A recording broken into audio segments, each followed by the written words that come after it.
Bismillahirrahmanirrahim. Assalamualaikum warahmatullahi wabarakatuh.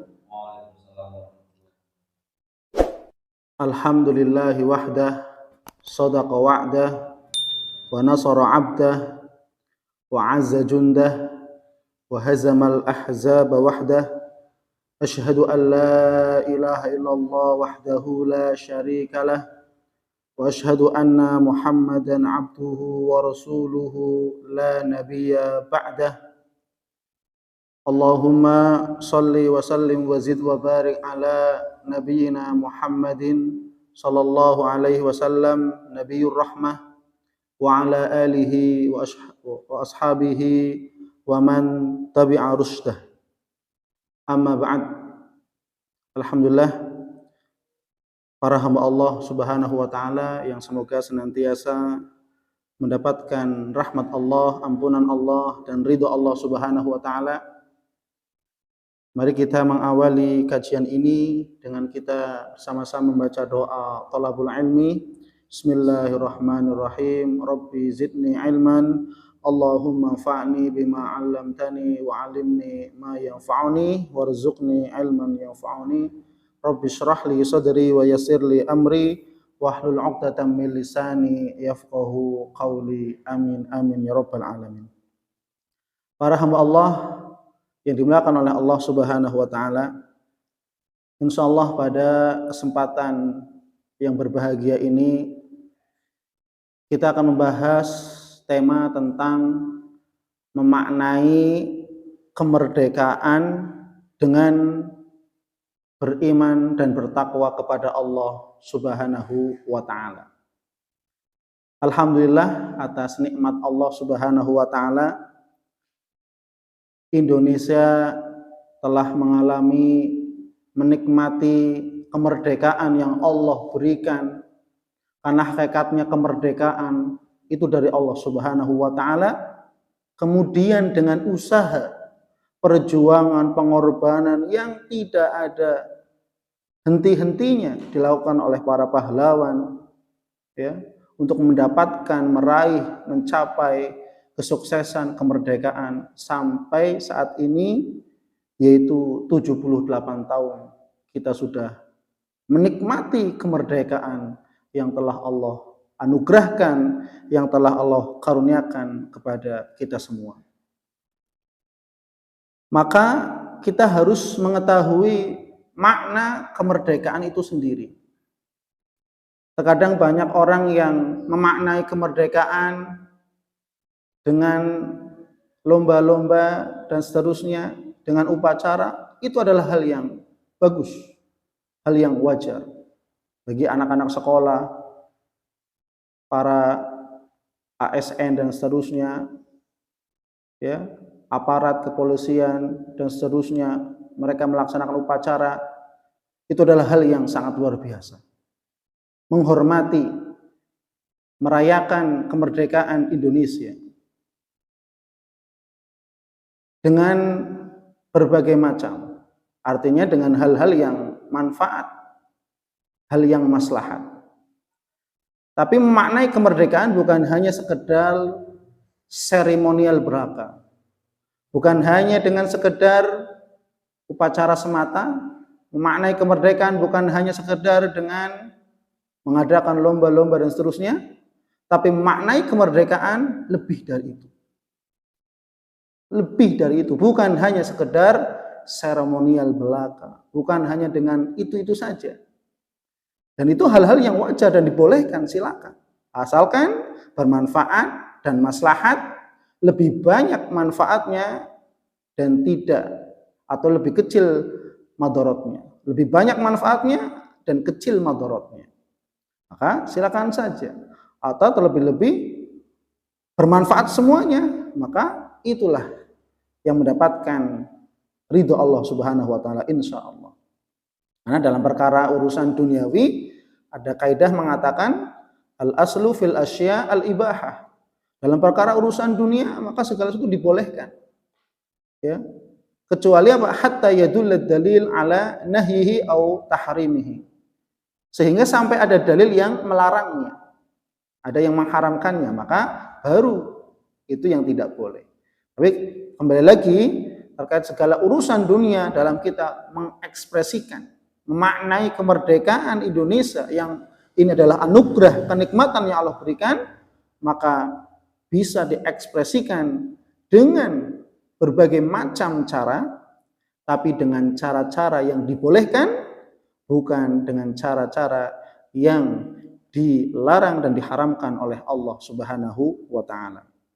Maka secara makna, para hamba Allah, makna merdeka dalam kamus besar bahasa Indonesia, makna merdeka itu adalah yang pertama adalah bebas. Bebas dari perhambaan atau penghambaan. Bebas dari penjajahan atau segala macam bentuk penjajahan. Maka alhamdulillah kita telah bebas dari penghambaan, perbudakan dari kolonial Belanda dan Jepang.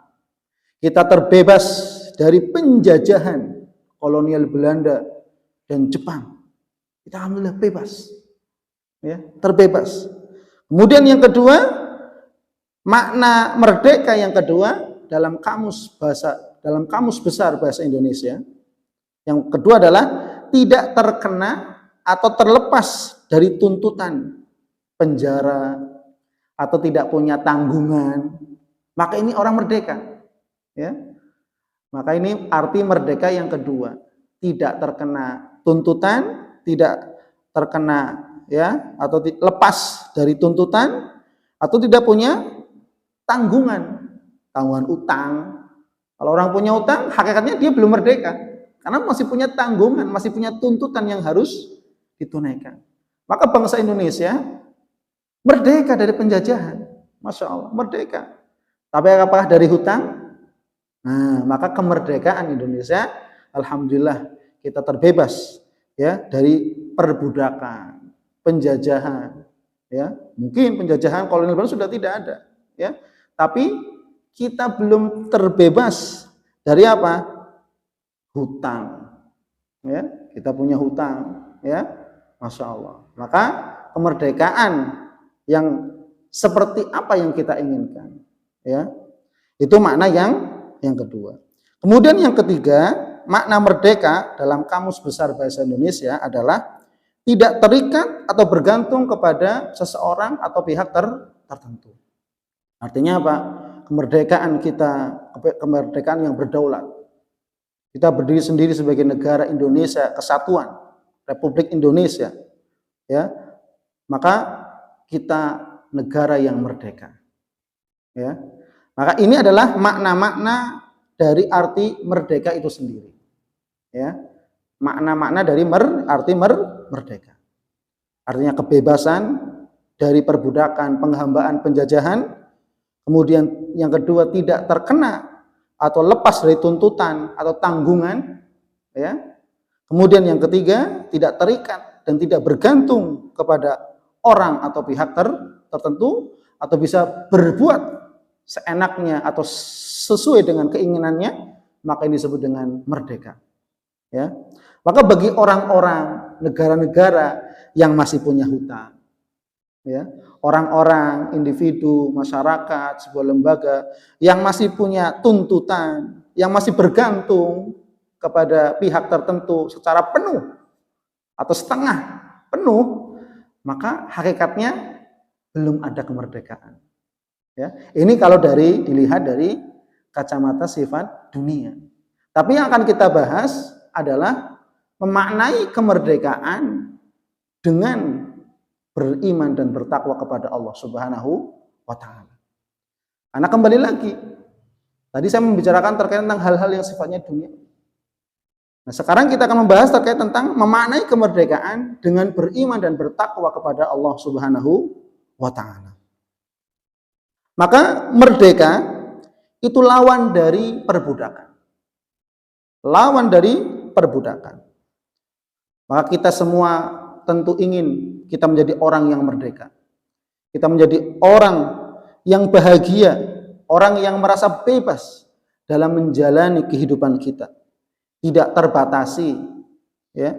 Tidak terbatasi, ya. Bisa menjalani kehidupan sesuai dengan keinginan kita. Maka bagi kita seorang muslim yang beriman kepada Allah Subhanahu wa taala, maka kemerdekaan yang sebenarnya, yang sesungguhnya adalah kita menjadi hamba Allah yang sejati. Maka ini adalah kemerdekaan yang sesungguhnya, kemerdekaan yang sebenarnya, kemerdekaan yang hakiki adalah dengan kita menjadi hamba Allah Subhanahu wa taala. Kita merasa bahagia, merasa nyaman, merasa senang dengan kita beribadah kepada Allah. Karena kita hamba Allah.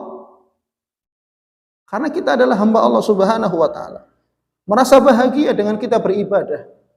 Merasa nyaman, merasa bahagia, merasa enak ketika beribadah, melakukan ketaatan, membantu sesama, berakhlak mulia dan seterusnya.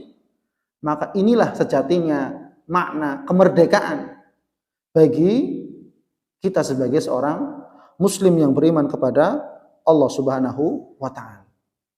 Merdeka dari kesyirikan, merdeka dari kebid'ahan, merdeka dari khurafat, tahayul dan macam lainnya. Merdeka dari perbudakan terhadap hawa nafsu. Kalau ada orang yang masih mengikuti hawa nafsunya, disuruh sholat, nggak mau karena mengikuti hawa nafsunya. Disuruh menutup aurat, tidak mau karena mengikuti hawa nafsunya. Disuruh zakat, infak, sedekah, tidak mau, menolak karena mengikuti hawa nafsunya. Maka hakikatnya dia bukan orang merdeka. Dia bukan orang merdeka. Disuruh ibadah, tidak mau, maka dia bukan orang merdeka. Maka orang yang merdeka adalah orang yang merdeka dari kesyirikan, kebid'ahan, merdeka dari khurafat, tahayul, merdeka dari perbudakan terhadap hawa nafsu, merdeka dari segala macam bentuk kezaliman. Dengan cara kita menjaga diri kita, anggota tubuh kita tidak menzalimi orang lain, dan kita terselamatkan dari kezaliman orang lain, maka kita adalah orang yang merdeka. Merdeka dari segala macam bentuk kezaliman. Merdeka dari ekonomi ribawi. Merdeka dari sistem perekonomian ribawi. Mulai dari diri kita. Ya. Merdeka dari ekonomi sistem ribawi. Merdeka dari segala macam bentuk kemaksiatan, kedurhakaan, baik yang kecil, yang sedang, maupun yang besar. Maupun yang besar. Dengan memohon kekuatan dan pertolongan dari Allah Subhanahu wa taala. Inilah makna-makna kemerdekaan. Bagi kita seorang muslim yang beriman kepada Allah Subhanahu wa taala. Bukan hanya dengan sekedar ya seremonial, silakan saja. Dan itu sah-sah saja, dibolehkan.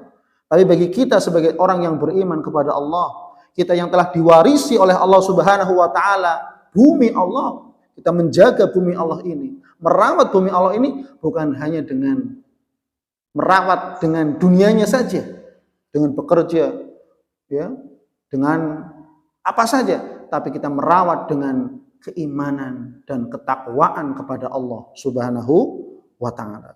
Maka Syekh Shalih Al-Utsaimin rahimahullah, beliau mengatakan dalam kitabnya Al-Majmu' Al-Fatawa, beliau mengatakan al-ubudiyatu lillah hiya haqiqatul hurriyah.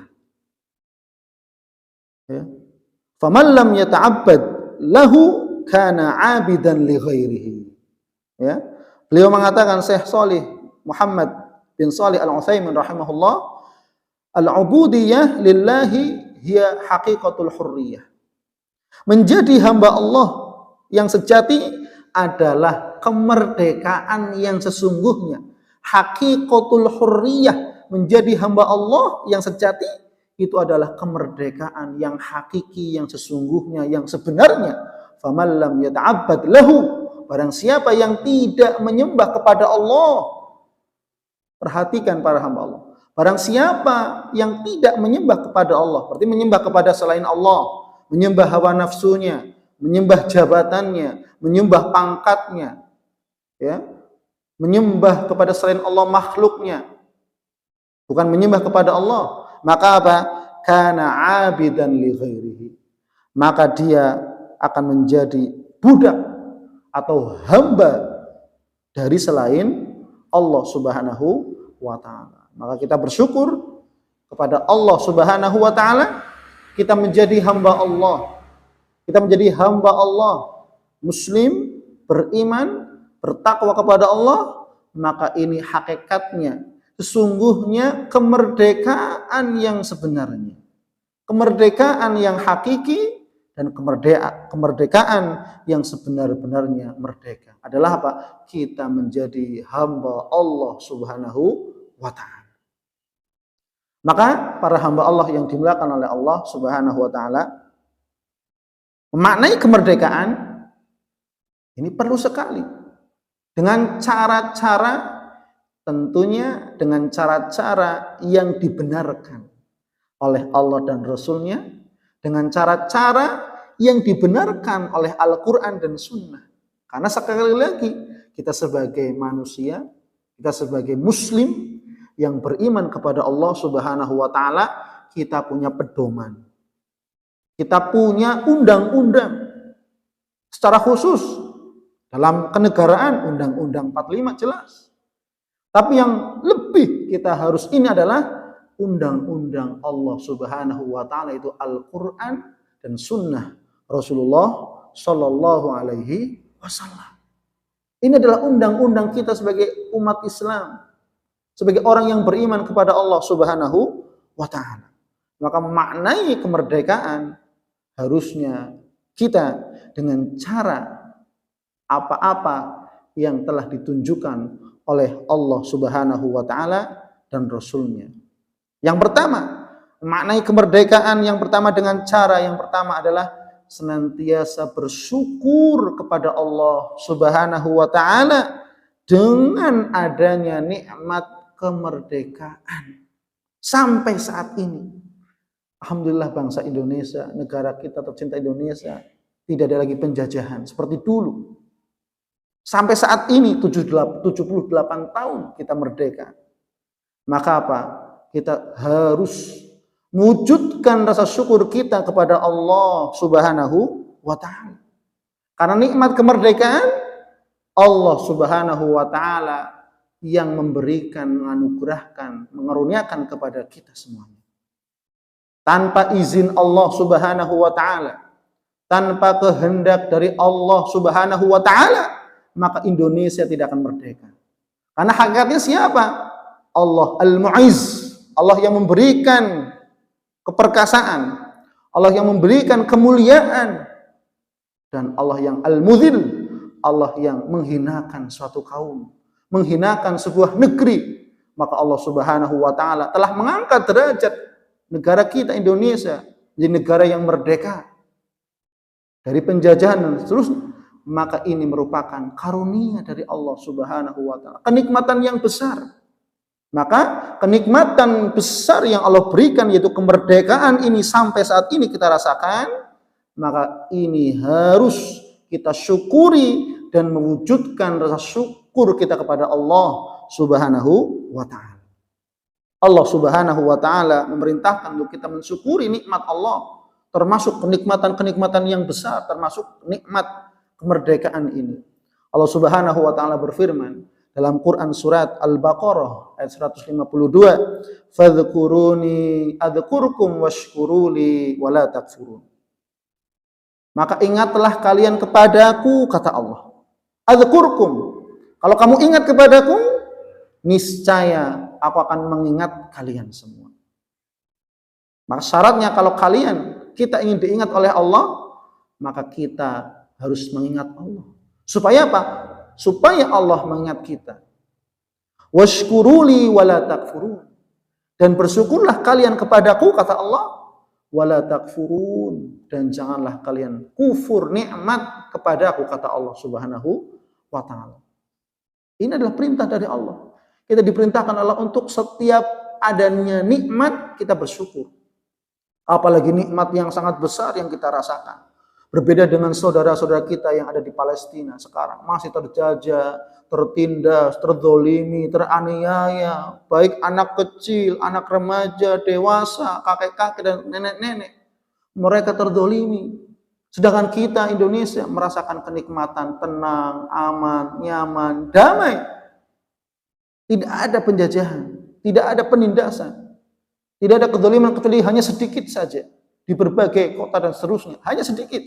Tapi lebih banyak nikmat aman, lebih banyak nikmat ketentraman, kedamaian, ketenangan dibandingkan dengan nikmat kerusakan, penindasan dan seterusnya. Tidak seperti dengan saudara-saudara kita yang berada di Palestina. Na'udzubillah min dzalik. Maka kita bersyukur para hamba Allah.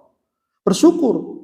Maka kita diwajibkan oleh Allah tatkala Allah memberikan nikmat kemerdekaan ini, kita harus mewujudkan rasa syukur kita kepada Allah Subhanahu wa taala, karena hakikatnya Allah lah yang memberikan nikmat kemerdekaan itu sendiri.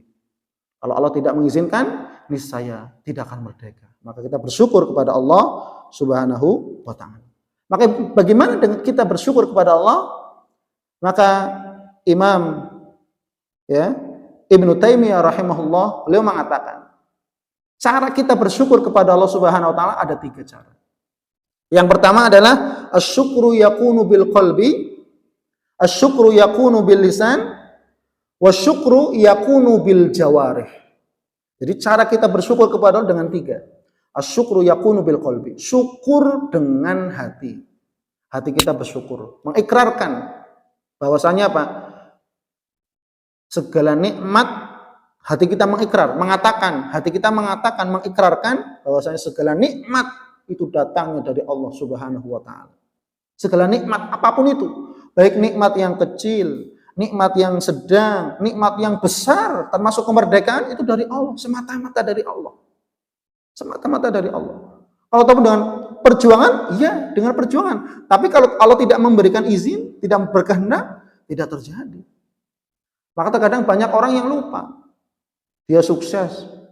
Karena apa? Kesuksesan dia. Karena kepandaiannya, kepintarannya, ya, karena kekuatannya, ya. Maka ini tidak dibenarkan. Padahal apa? Kepintarannya dari Allah, kekuatannya dari Allah, kepandaiannya dari Allah. Dia pandai berbisnis, kemudian dia punya kekuatan untuk bekerja. Allah semua yang memberikan. Artinya apa? Hakikatnya kenikmatan itu dari Allah Subhanahu wa taala. Maka harus ikrar. Bahwasanya apa? Segala nikmat datangnya dari Allah Subhanahu wa taala. Wa ma bikum min nikmatin faminallah. Maka tidak ada satupun nikmat yang datang kecuali hanya dari Allah Subhanahu wa taala para hamba Allah. Maka setiap nikmat datangnya dari Allah. Ini syukur yang pertama. Cara bersyukur yang pertama, meyakini bahwa nikmat datangnya dari Allah. Sampai pun ketika misalkan ibu-ibu suami gajian, ingat gajiannya itu dari Allah. Suaminya gajian, suaminya mendapatkan gaji, atau apapun itu, maka hakikat gaji itu dari Allah Subhanahu wa taala. Melalui perantara bos-bosnya, melalui perantara atasan-atasannya. Jangan meyakini, oh ini dari bos saya. Ya betul secara logika, tapi mereka hanya sekedar wasilah. Lah bosnya dari siapa? Bosnya lagi dari siapa? Hakikatnya semuanya dari Allah Subhanahu wa taala. Maka syukur yang pertama adalah syukur dengan hati. Hati kita mengikrarkan dalam hati kita bahwasanya ini nikmat datangnya dari Allah. Kemudian yang kedua, syukur dengan lisan. Itu dengan mengucapkan apa? Alhamdulillahirabbil alamin. Dalam riwayat ketika kita mendapatkan nikmat yang baik, Rasul mengajarkan alhamdulillahilladzi bi ni'matihi tatimmus shalihat. Segala puji bagi Allah. Dengan nikmat Allah, segala amal kebaikan, amal solih terlaksana, terwujud dengan sempurna. Ini ketika ada nikmat kebaikan. Ya. Tapi ketika datang musibah bala, maka tetap mengucapkan alhamdulillah. Tapi dengan ucapan apa? Alhamdulillahi ala kulli hal. Ketika datang musibah, alhamdulillahi ala kulli hal. Sehingga apa? Hati kita ikhlas menerima bahwasanya itu dari Allah. Maka ketika datang bala, musibah dan seterusnya, hakikatnya itu dari Allah Subhanahu wa taala. Datang dari Allah dan Allah yang akan mengangkat musibah, bala, ujian itu dengan kita otomatis dengan kita bersabar dan mendirikan salat. Ista'inu bis sabri was shalah. Kita memohon pertolongan kepada Allah dengan sabar dan salat. Bagi mereka orang yang diuji. dengan sabar dan sholat. Mengucapkan alhamdulillah, bersyukur tadi, ya, alhamdulillah, minimalnya alhamdulillah. Karena sahabat Abdullah bin Mas'ud mengatakan, alhamdulillah kalimatu kulli syakirin. Bahwasanya ucapan alhamdulillah itu adalah ucapannya orang yang bersyukur kepada Allah Subhanahu wa taala. Jadi bukan hanya dengan ucapan hore, asyik. Bukan. Ini bukan ucapan orang bersyukur. Ya. Kalau mau mengucapkan hore asyik, maka setelah ucapan alhamdulillah. Yang pertama kali diucapkan oleh orang-orang yang bersyukur kepada Allah adalah alhamdulillah. Ini nikmat datangnya hanya dari Allah. Semata-mata dari Allah. Adapun bekerja, menjadi profesi segala macam apapun itu yang halal, itu hanya menjadi wasilah. Kekuatan hanya wasilah, kepandaian hanya wasilah, ilmu hanya wasilah. Hakikatnya nikmat datangnya dari Allah Subhanahu wa taala. Dan yang ketiga adalah bersyukur dengan al-jawarih, anggota badan. Dan ini syukur yang paling puncak. Ya. Jadi bersyukur dengan mewujudkan anggota badan kita untuk beribadah kepada Allah Subhanahu wa taala, dengan sholat, dengan puasa, dengan tilawah, dengan menghadiri majelis ilmu, dengan menutup aurat, dengan menuntut ilmu syar'i dan seterusnya, ibadah, tolong menolong, membantu sesama. Maka itulah cara bersyukur dengan anggota badan. Badan kita diajak untuk bersyukur kepada Allah Subhanahu wa taala.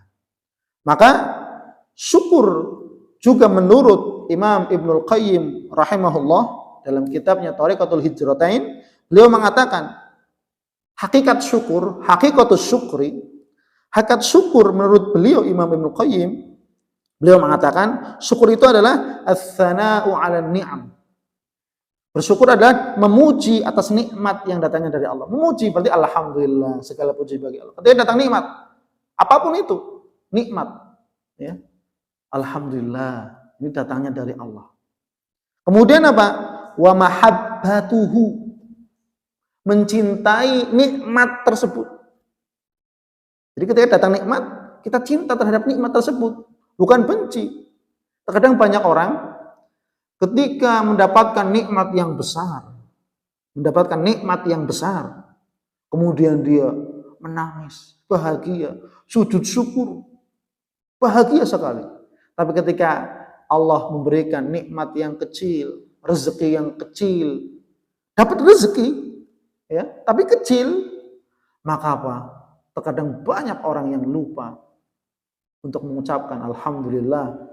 Banyak orang yang menyesal, tidak senang. Wa mahabbatuhu, padahal kunci syukur yang kedua tadi setelah memuji Allah, mencintai nikmat tersebut. Mencintai nikmat, baik nikmat itu kecil, sedang, apalagi besar. Terkadang banyak orang yang ketika datang rezeki besar baru syukurnya luar biasa. Ya. Tapi datang rezeki yang kecil sehingga apa? Masya Allah, ada rasa nggak senang, ada rasa, ya, jengkel atau menyesal atau mungkin sedikit kecewa.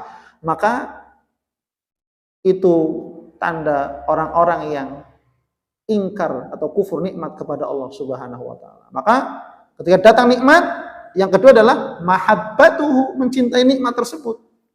Ya. Mencintai nikmat tersebut. Kemudian yang ketiga, beliau mengatakan hakikat syukur yang ketiga adalah wal amalu bit ta'ah, yaitu dengan beramal ketaatan. Segala macam bentuk ketaatan kepada Allah dan Rasulnya dikerjakan, maka itu adalah wujud rasa syukur kepada Allah Subhanahu wa ta'ala. Ya. Itu cara memaknai syukur yang pertama, para hamba Allah. Memaknai syukur dengan cara yang kedua adalah senantiasa kita beriman dan bertakwa kepada Allah Subhanahu wa ta'ala dan menjauhi segala macam bentuk kemaksiatan dan dosa kepada Allah Subhanahu wa ta'ala. Ya. Senantiasa, yang kedua, senantiasa beriman dan bertakwa kepada Allah dan menjauhi segala macam bentuk kemaksiatan, perbuatan dosa, kedurhakaan kepada Allah Subhanahu wa ta'ala. Atau istilahnya taat, senantiasa taat kepada Allah dengan tidak maksiati Allah Subhanahu, bertakwa kepada Allah Subhanahu wa taala. Dalilnya adalah Quran surat Al-Buruj. Allah Subhanahu wa taala berfirman, "Innalladzina amanu wa 'amilus shalihat lahum jannatun tajri min tahtihal anhar, dzalikal fawzul kabir." Sesungguhnya orang-orang yang beriman dan beramal solih, mewujudkan imannya dengan amal solih, amal kebaikan yang sesuai dengan petunjuk Allah dan Rasulnya, lahum jannatun tajri min tahtil anhar. Maka bagi mereka orang yang beriman dan beramal solih, bagi mereka surga-surga, Allah sediakan surga-surga yang mengalir di bawahnya sungai-sungai, dzalikal fawzul kabir. Maka itu adalah kemenangan yang sangat-sangat besar dari Allah Subhanahu wa taala. Hakikatnya, kemenangan, kemerdekaan, kesuksesan yang sesungguhnya, yang hakiki, yang sebenarnya adalah kita menjadi hamba Allah yang beriman, beramal solih, dan bertakwa kepada Allah. Ini Allah katakan dzalikal fawzul azim. Ini adalah kemenangan yang sangat-sangat besar. Kita menjadi hamba Allah yang senantiasa beramal solih, senantiasa taat kepada Allah, senantiasa bertakwa kepada Allah Subhanahu wa taala. Ini adalah hakikat kemerdekaan. Hakikat kemerdekaan kita kepada Allah. Kita sebagai seorang muslim, ya. Kemudian dalam Quran surat At-Taghabun, Allah Subhanahu wa taala juga berfirman, ya, "Wa may yu'min billah wa ya'mal shalihan yukaffir anhu sayyi'atihi wa yudkhilhu jannat tajri min tahtihal anhar khalidina fiha abada dzalikal fawzul azim." Maka barang siapa yang beriman kepada Allah, barang siapa beriman kepada Allah, wa ya'mal sholihan, dan dia beramal solih, iman, amal solih, iman, amal solih. Iman tanpa amal solih dusta. Amal solih tanpa iman dusta. Maka harusnya apa? Iman harus disertai dengan amal solih, harus beriringan iman dan amal solih. Amal solihnya pun harus sesuai dengan petunjuk Allah dan Rasulullah Shallallahu Alaihi Wasallam. Maka apa yang didapatkan ketika beriman kepada Allah dan harus disertai dengan amal solih? Yukaffir anhu sayyi'atihi. Allah akan hapuskan dosa-dosa kesalahannya. Kemudian apa? Wa yudkhilhu jannatin tajri min tahtil anhar, dan Allah akan masukkannya ke dalam surga yang mengalir di bawahnya sungai-sungai, khalidina fiha abada, yang mereka semuanya kekal di dalam surganya Allah. Dzalikal fawzul azim, maka itu adalah kemenangan yang sangat-sangat agung, yang sangat besar. Kemerdekaan yang sangat besar adalah apa? Kita masuk ke surganya Allah Subhanahu wa taala dan dijauhkan dari api neraka. Faman zuhziha 'anil nar wa udkhilal jannata faqad faz. Allah mengatakan dalam Quran Ali Imran demikian. Faman zuhziha 'anil nar wa udkhilal jannata faqad faz. Barang siapa yang dijauhkan dari api neraka sejauh-jauhnya dan dimasukkan ke dalam surga, faqad faz, maka itulah kemenangan yang nyata. Maka dia adalah orang yang benar-benar merdeka, orang yang benar-benar beruntung, orang-orang yang benar-benar menang. Orang yang ketika apa? Dijauhkan dari neraka, dimasukkan ke dalam surganya Allah Subhanahu wa taala. Maka itulah hakikatnya, ya, orang-orang yang merdeka, beriman, beramal solih, istiqomah dalam beriman dan istiqomah dalam beramal solih. Kemudian menjauhi segala macam bentuk kemaksiatan dan perbuatan dosa.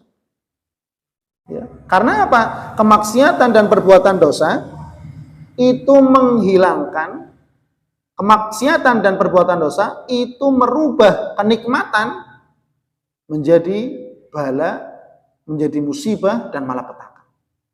Sebagaimana Allah Subhanahu wa taala berfirman dalam Quran surat Al-Anfal ayat 53, Allah mengatakan, "Dzalika bi annallaha lam yaku mughayyiran ni'matan an'amaha 'ala qaumin hatta yughayyiru ma bi anfusihim wa annallaha sami'un alim.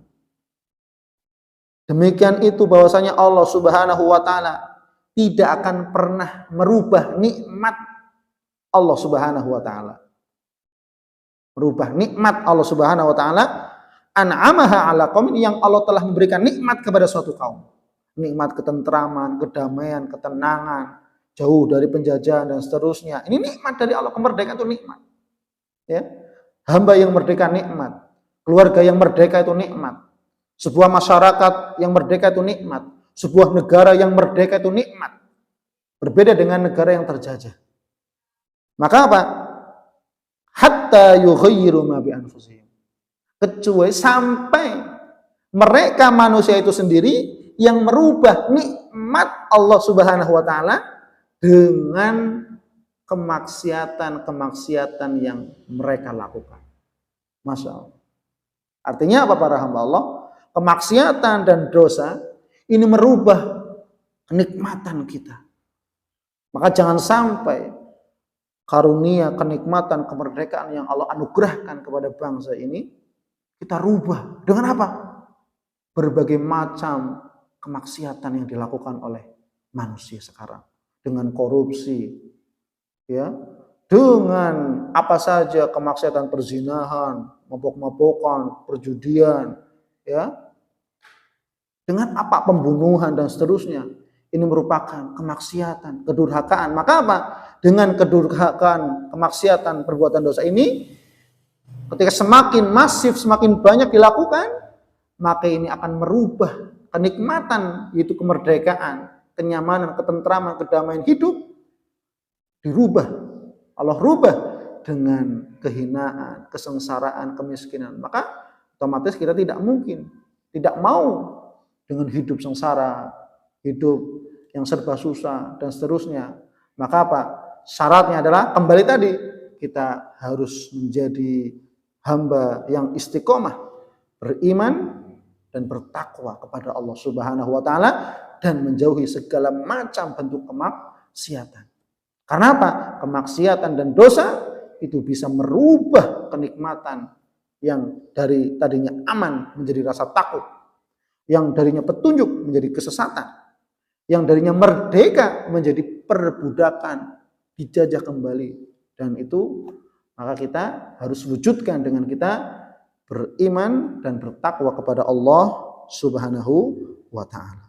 Kemudian yang ketiga para hamba Allah, memaknai kemerdekaan dengan cara yang ketiga adalah kita senantiasa menjaga nikmat kemerdekaan ini dengan kita senantiasa menjaga persatuan dan kesatuan umat di atas Al-Quran dan Sunnah sesuai dengan pemahaman para salafus sholih atau sesuai dengan pemahaman para sahabat. Jadi kita harus menjaga persatuan dan kesatuan ini. Karena kalau seandainya tidak ada persatuan dan kesatuan umat, ya, persatuan umat manusia saja seluruhnya, ya, tidak direkatkan dengan, ya, hal-hal yang bisa merekatkan itu, ya. Kita sebagai muslim, kita direkatkan dengan apa? Al-Quran dan Sunnah. Tapi bukan hanya dengan Al-Quran dan Sunnah, tapi sesuai dengan pemahaman para salafus sholih atau dengan pemahaman para sahabat. Maka inilah, ya, menjadi kewajiban kita, ya, untuk menjaga nikmat kemerdekaan ini dengan kita senantiasa menjaga nikmat atau menjaga persatuan dan kesatuan umat di atas Al-Quran dan Sunnah Rasulullah SAW sesuai dengan pemahaman para sahabat radhiyallahu anhum. Sebagaimana Allah Subhanahu wa taala berfirman dalam Quran surat Ali Imran ayat 103, Allah mengatakan wa'tasimu bihablillahi jami'an wa la tafarraqu. Maka berpegang teguhlah kalian kepada hablullah, kepada bihablillah, kepada tali Allah. Berpegang teguh dengan tali Allah Subhanahu wa taala. Tali Allah apa? Al-Islam. Tali Allah apa? Al-Quran. Tali Allah apa yang dimaksud? As-Sunnah. Maka apa? Orang-orang yang berpegang teguh dengan Islam, Orang-orang yang berpegang teguh dengan Al-Quran dan Sunnah, jami'an, dengan berjamaah, dengan bersatu padu, dengan bersama-sama, dengan kekompakan, dengan persatuan dan kesatuan di atas apa tadi? Di atas Islam, di atas Al-Quran, di atas Hablullah, di atas Al-Quran dan Sunnah, sesuai dengan pemahaman para sahabat. Praktek dari Rasulullah SAW dan dari sahabat radhiyallahu anhum. Wala tafarraqu. Ini pesan Allah. Janganlah kalian berpecah belah.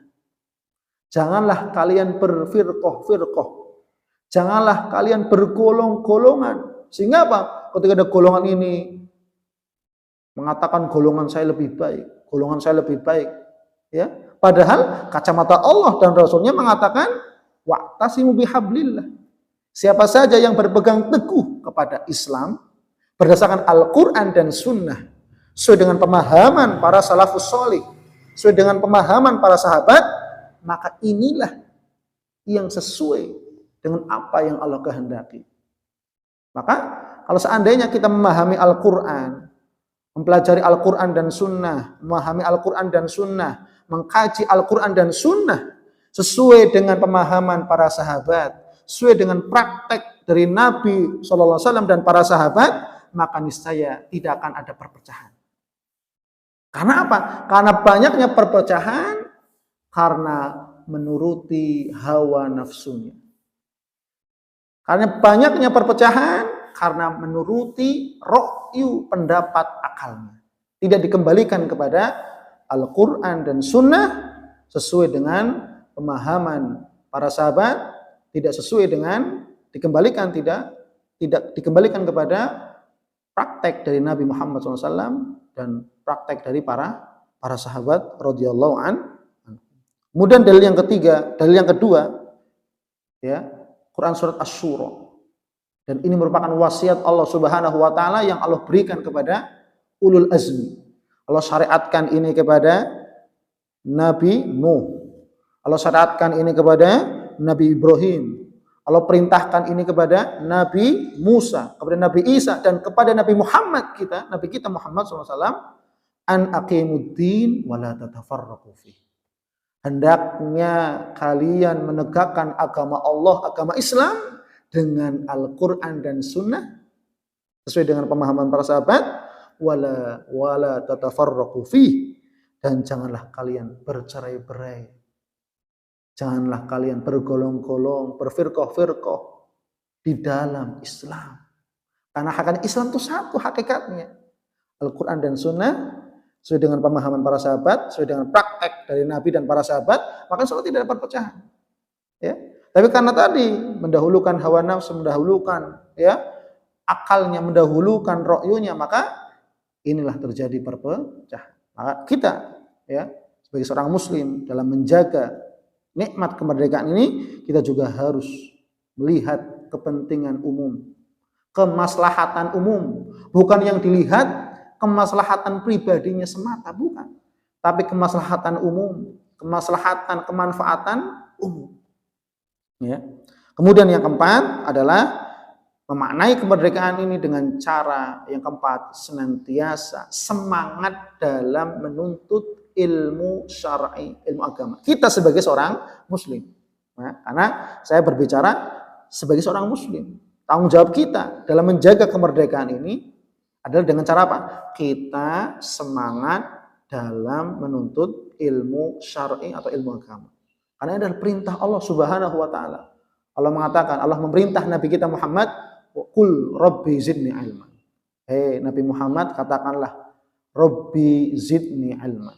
Diajarkan doa kepada Nabi Muhammad. Rabbi zidni ilman. Ya Allah, Tuhanku, Rabbku, zidni ilman. Tambahkanlah kepadaku ilmu. Padahal Nabi Muhammad orang yang berilmu. Nabi masa tidak berilmu? Nabi berilmu, tapi apa? Allah memerintahkan Nabi Muhammad untuk berdoa, ya Allah, tambahkanlah ilmu kepadaku. Artinya apa? Orang yang sekelas Nabi saja masih diperintahkan untuk berilmu, menuntut ilmu agama, apalagi dengan kita para hamba Allah. Kita bukan sekelas Nabi, kita jauh dari kelas Nabi, jauh dari kelas sahabat, jauh dari kelas tabi'in, jauh dari kelas tabi'ut tabi'in, sangat jauh. Loh, kita malas menuntut ilmu agama, malas ngaji, malas taklim. Loh, mau jadi apa? Ya, maka apa? Memaknai kemerdekaan ini dengan cara apa? Kita semangat dalam menuntut ilmu syar'i. Karena apa? Dengan ilmu syar'i semuanya terkendali. Karena ilmu agama Islam itu rahmatan lil alamin. Maka kalau seandainya umat Islam betul-betul rajin istiqomah menuntut ilmu dan mengamalkan ilmunya, maka apa? Islam menjadi rahmatan lil alamin. Islam menjaga kemerdekaan. Karena apa? Hakikatnya Islam datang untuk rahmat seluruh alam, mengangkat perbudakan, menghilangkan perbudakan, sebagaimana ketika Nabi kita Muhammad SAW datang ke Mekah, Nabi Muhammad menghilangkan perbudakan, menghilangkan penjajahan, menghilangkan perbudakan manusia kepada manusia, yang ada hanya apa? Perbudakan kepada Allah Subhanahu wa taala. Ya. Maka tadi kembali di awal bahwasanya apa? Orang yang merdeka, orang yang menang yang sesungguhnya adalah dia menjadi hamba Allah yang sejati. Ya. Maka kita harus senantiasa menuntut ilmu. Ini yang keempat para hamba Allah. Diperhatikan. Kemudian yang terakhir, yang kelima adalah memaknai kemerdekaan dengan cara yang kelima adalah senantiasa bergaul, berakhlak dengan sesama, dengan berakhlak mulia, bergaul dengan bergaul yang baik, berakhlak dengan akhlak yang mulia. Karena apa? Dengan kita bergaul dengan pergaulan yang baik, sehingga apa? Tidak menimbulkan fitnah, tidak menimbulkan gontok-gontokan, tidak menimbulkan pertikaian, pertengkaran. Kenapa? Adanya pergaulan yang baik, adanya akhlak mulia. Coba kalau satu sama lain pergaulannya buruk, saling hina menghina, saling hujat menghujat, akan terjadi apa? Perpecahan, pertikaian, pertengkaran. Maka apa? Maka kita sebagai hamba Allah yang kita diperintahkan oleh Allah dan Rasulnya untuk kita berakhlak mulia. Nabi Muhammad SAW diutus untuk apa? Menyempurnakan akhlak mulia. Innama bu'itsu liutammima makarimal akhlak. Hanyalah sungguhnya aku hanya diutus oleh Allah untuk menyempurnakan akhlak yang mulia. Disempurnakan akhlak kita. Maka apa? Dengan kita bergaul yang baik, yang benar, dan kita berakhlak yang mulia, yang baik, maka apa? Akan terjaga kemerdekaan ini. Akan terjaga persatuan dan kesatuan ini. Dengan cara apa? Kita menjaga diri. Ya, kita berakhlak mulia kepada sesama dan kita menjaga pergaulan kita dengan sesama, dengan tidak menzolimi, tidak saling menghina. Maka apa? Insya Allah akan tercipta, akan senantiasa kekal persatuan dan kesatuan, dan kemerdekaan akan terasa nyaman dan nikmat dirasakan oleh kita semuanya. Karena memang Rasulullah SAW juga mengatakan, akmalul mu'minina imanan ahsanuhum khuluqan. Orang mukmin yang paling baik, orang mukmin yang paling utama adalah dia adalah orang yang paling baik akhlaknya. Masya Allah. Artinya apa? Mukmin yang terbaik dalam pandangan Allah dan Rasulnya adalah dia orang yang berakhlak mulia. Maka Nabi juga mengatakan khiyarukum li ahlihi. Maka orang yang paling baik adalah orang yang paling baik kepada keluarganya. Nah ini, Masya Allah. Maka mari kita maknai kemerdekaan ini dengan 5 hal tadi yang telah kami sebutkan. Maka semoga 5 hal ini bisa menjadi tambahan ilmu, ya, dan bisa diamalkan sehingga apa? Terciptanya, ya, kemerdekaan, kenikmatan kemerdekaan ini kita bisa rasakan terus-menerus dengan kita mengamalkan minimalnya 5 bagaimana cara kita memaknai kemerdekaan itu sendiri. Semoga ini bermanfaat dan semoga bisa diamalkan oleh semuanya. Astaghfirullahaladzim, saya mohon maaf. Wabillahi taufiq hidayah wallahu alam bisawab. Subhanakallahumma wabihamdik asyhadu an la ilaha illa anta astaghfiruka wa atubu ilaik. Wassalamualaikum warahmatullahi wabarakatuh.